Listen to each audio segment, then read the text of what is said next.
About movies today. I know you love movies. Yes. And this first movie has James Gandolfini in it, and it's a lot of fun, this movie. I didn't know what kind of thing it would be. It's Julia Louis-Dreyfus. I love her. Yeah, she's so good in this. Check it out. It's called Enough Said. Some guy you met at the party wants your number. Hi.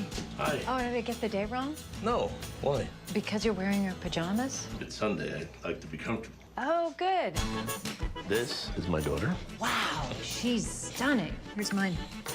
She's beautiful. I don't know what my life is going to be like with this whole going away to college thing. So what about you? Do you have a boyfriend? Yeah. What's he like? He's funny and comforting Want a kiss? and sexy to me. Yeah. My ex-husband and I have zero in common, and I was completely repulsed by him sexually. Oh, God, no. Just a sec. Marianne, please pick up the phone. Albert, hi. Very, very funny. Her new best friend is the part of the divorce situation there, and it is great. James Gandolfini, this was his last movie ever, so I saw this at the Toronto Film Festival, and every time you bring up his name there, somebody would start crying, so you try not to talk about it a lot, but man, he is terrific, and you wish you could see him in more movies like this because he's so good in it. When I talked to her, we talked a little bit about best friends, about how do best friends influence your relationships and what you do. This is what she said. She perceives her new friend Marianne as being somebody who has got her together. You're right. Oh, sorry. We'll have to bleep that, I guess. But I like anyway, that. but it sort of lives an idyllic life. Mm-hmm. So therefore, her opinion and her experiences must be ideal and must be correct. Yeah. She clings on to what this woman Marianne says and just won't let go It's like of it. insurance. Sort of like insurance. It's like insurance. The other thing, another thing you're talking about, I'm tired of being funny. Does that ever fall on you? You tired of being funny, or you have to be funny, or that sort of thing? Right now. Perfect.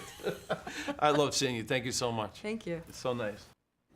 She is a lot of I fun. love her. I love her. Yeah. One of my favorite She people. just won an Emmy the other night for Veep. Yeah, great so, show. I mean, she's still on the fire. She does a great job. Little piece of information about her we were talking about in the office the other day. When I look up some of these people, look at their background, you find out they say net worth sometime.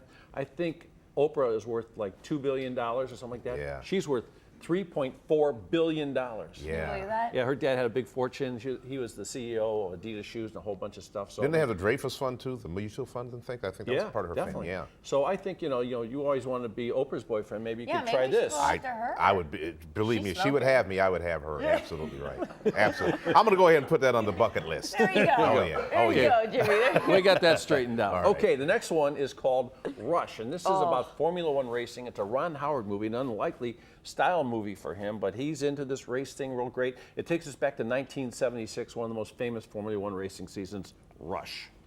More powerful than even the fear of death itself is the will to win. Which is why I'm here begging. You really think you can beat him? Trust me. Today with the rain, it's the most dangerous trick in the world. That all depends on how good you are in the rain. Let's race. Check it out, man. It sends your pulse rate right through the ceiling. I saw this thing by myself, and I was so excited to watch this movie. I was jumping around in the seat. It's the story of James Hunt. James Hunt was a big competitor with Niki Lauda. Niki Lauda had a big accident that year, 1976, in the Formula One racing season. James Hunt was a big playboy, played by Chris Hemsworth. Why did they cast him to play that kind of guy? I have no Who knows? idea. Oh, But like I my. said, directed by Ron Howard. A lot of folks are talking about this. Has a shot at a few kinds of Oscar nominations, that sort of thing. It is terrific. Of course, I talked to Chris Hemsworth about getting in the car and what it felt like.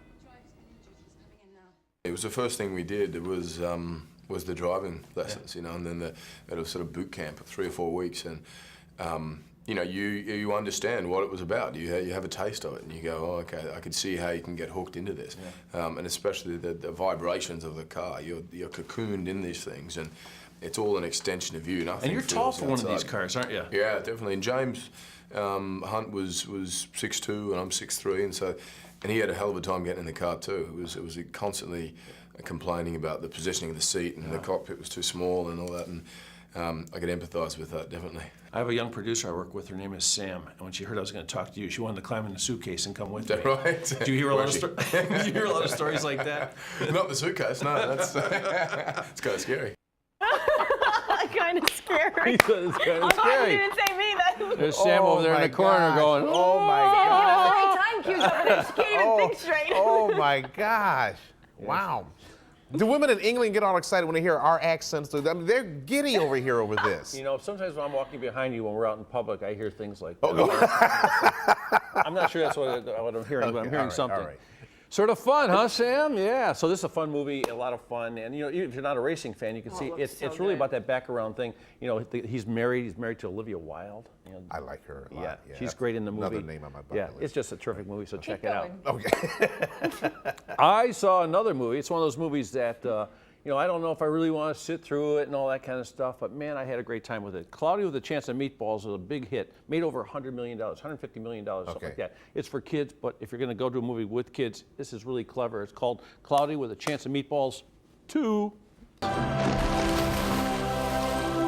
can't believe my machine created all of this. It's enough to make a grown man cry. Are those chimpanzees? Butter. Look, mosquitoes. Birthday. Oh, what's that over there? What is that? Taco Dial Supreme. Taco Dial, that's what we made on the show yesterday. Yeah. Remember that? So it's a whole bunch of fun. Oh, there's a leak in the boat. Did you see that? How about that? Another big joke. Oh my God! Oh God! I know. Oh and my there's God! And there's a pickle, a talking pickle.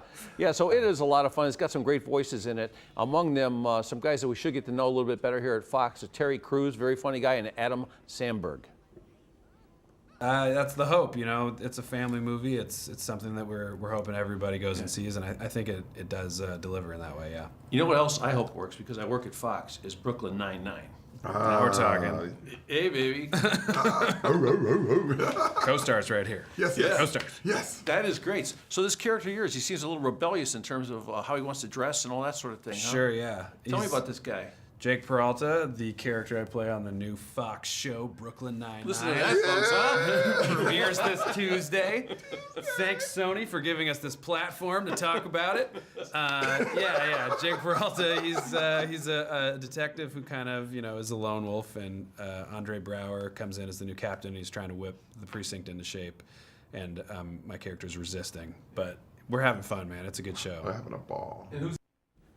I had a lot of fun watching this movie. It's a lot of fun. There's a lot of clever stuff in it. And it's one of those movies you sit in the audience with the kids. I'm talking about kids, like not just little kids, but, you know, like 10, 12, 14 years old. And they're talking back to the screen. You know how you go to a horror movie sometimes and people are talking to the screen? Kids are talking back and forth to the movie. And, of course, the parents getting a kick out of it. So it sort of becomes sort of a community laughter fest. So it is a lot of fun. So you might want to check that out, you folks out there with the kids who want to see a big movie. That's this weekend. And Brooklyn